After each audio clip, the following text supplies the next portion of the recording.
அடுத்து நம்ம பார்க்க போகிறது 10 பாட்டு நூல்களுள் ஒன்றான மதுரை காஞ்சி. மதுரை காஞ்சி என்பது புறம் சார்ந்த நூலாகும். இதனுடைய திணை மருதத்திணை. அடிகள் வஞ்சியடிகள் விரவிய ஆசிரியப்பாவால் அமைந்தது. மொத்தம் 782 வரிகளை உடையது. மாங்குடி மருதனாரால் பாடப்பட்ட நூலாகும். இதற்கு உரை எழுதியவர்கள் பழைய உரை என்பது இல்லை, புதிய உரையாக நியூ செஞ்சுரி புக் ஹவுஸின் உரை அமைந்துள்ளது. அதுக்கடுத்து காஞ்சி என்பது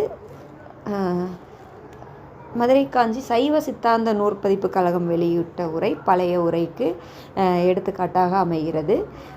திணை காஞ்சி திணை. காஞ்சி என்பது நிலையாமையை எடுத்து காண்பிக்கக்கூடியது. அதாவது மதுரையை பாடுவதாலும் நிலையாமையை கூறுவதாலும் மதுரை காஞ்சி என இந்த நூல் பெயர் பெற்றது. இந்நூலில் மதுரையின் சிறப்புகள் நிகழ்வுகள் விரிவாக பேசப்பட்டுள்ளன. எனவே இதனை என்னன்னு சொல்கிறாங்கன்னா கூடல் தமிழ் என்று சிறப்பிக்கிறாங்க. 10 பாட்டில் மிகுதியான அடிகளை உடைய நூலும் மதுரை காஞ்சி ஆகும்.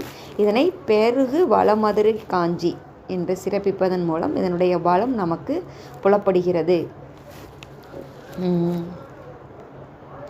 முடிசார்ந்த மன்னரும் முடிவில் ஒரு பிடி சாம்பல் ஆவார் என்பது பழமொழி. எத்தனைதான் ஆண்டாண்டு அனுபவித்தாலும் இறுதியில் 6 அடி நிலம் மட்டுமே சொந்தமாகும். இவ்வாறு மதுரை மண்ணுக்கு வீடுபேற்றின் நிமித்தமும் நிலையாமையின் உண்மையை மன்னனுக்கு கூற நெறிப்படுத்துவது புலவரின் நோக்கமாக அமைந்துள்ளது. அதற்காகவே மதுரையின் மூலம் உலகின் உல்லாசம் காட்டப்படுகிறது. பிறகு 354 வரிகள் மதுரையின் சிறப்புகளையும் 428 வரிகள் நிலையாமையின் நிலைப்பெயர்களையும் எடுத்து காண்பிப்பதாக அமைந்துள்ளது. இதில் பாண்டிய நெடுஞ்செழிய மன்னனின் சிறப்புகளை எடுத்து காண்பிக்கிறது. அதாவது நெடுஞ்செழிய மன்னன் பல மன்னர்களை வென்று பேரரசனாக திகழ்ந்தான் என்பது. எந்தெந்த அரசர்களை எல்லாம் பாண்டிய மன்னன் வென்றுள்ளான் அப்படின்னு பார்த்தோம்னா சேரர், சோழர், பாண்டியருள் மானவிரல் வேல் ஆகியோரையும் கோசருள் என்னும் ஐம்பெரும் சோகர் என்பவர்களையும் வென்று மன்னர்களை வென்று குறுநில மன்னர்களாக ஆக்கினான். இவர்கள் அனைவரும் தனக்கு திரை செலுத்தும் மன்னனாக பாண்டிய நெடுஞ்செழியன் விளங்கினான். இவர் வெற்றி கண்ட ஊர்கள் என்னென்னு பார்த்தோம்னா அலும்பில், மோகூர், சாலியூர், வெள்ளிலை, தலையாலங்கானம் முதலிய ஊர்களில் இருந்த தன் பகைவர்களை போரிட்டு அழித்து வென்றான். அவர்களது அந்நாடுகளையும் தனதாக்கி கொண்டான் என்பது வரலாற்று செய்தி. அடுத்தபடியாக நெடுஞ்செழியனை பகைத்த நாடுகளுக்கு நேரும் கதி என்னவென்று எடுத்து காண்பித்துள்ளார் ஆசிரியர். நெடுஞ்செழியனை பகைத்த மன்னரின் காவல் மரங்கள் வெட்டி வீழ்த்தப்படும். அம்மன்னரின் காவல்கள் அனைத்தும் அழிக்கப்படும். சான்றோர் வாழ்ந்த அம்பலங்களில் பேய் உலவும்.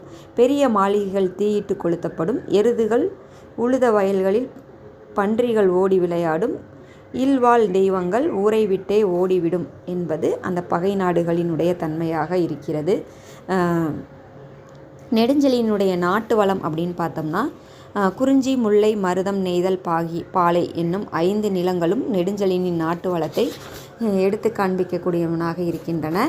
இந்த நிலங்களில் விளைந்த பொருட்கள் என்னென்ன அப்படின்னு பார்த்தோம்னா அகில், சந்தனம், தோரை என்னும் நெல் வகை, வெஞ்சிறு கடுகு, யவன நெல் என்று சொல்லப்படுகிற நெல் வகை, வரகு, அழகிய மணிகள், திணை, எள், முசுண்டை, முல்லை, கிழங்கு வகைகள் போன்றவை எடுத்து காண்பிக்கப்படுகின்றன. நெல், கவலை கிழங்குகள், தாமரை, நெய்தல், நீலம், ஆம்பல் போன்றவையும், முத்து, சங்கு, உப்பு, தீம்புளி மீன் போன்றவையும், மூங்கில், ஊகம்புல் போன்றவையும் இங்கு விளைவிக்கப்பட்ட பொருட்களாக பார்க்கப்படுகின்றன. அடுத்தபடியாக மதுரை நகரின் காட்சிகள் மிக அழகாக எடுத்து காண்பிக்கப்படுகின்றன. பாண்டிய நெடுஞ்செழியன் மரபு செய்தி என்னன்னு பார்த்தோம்னா முன்னோர் பலர் வளம் கெழு திருநகர் கொண்ட ஆண்டனர். விரலியர் வருங்கை அவரை வந்து வணங்கிய பின் குறுந்தொடி பெற்றனர்.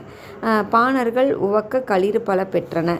இவ்வாறு தன்னை நாடி வருபவர்களுக்கு பல்வேறு பொருட்களை பொன்னும் பொருளையும் கொடுக்கும் தன்மை மன்னனிடத்து இருந்தது என்பதையும் சுட்டி காண்பிக்கிறார். காலை பொழுதில் மதுரையினுடைய சிறப்பு என்ன அப்படிங்கிறதும் இந்த இடத்துல எடுத்து காண்பிக்கப்படுகிறது.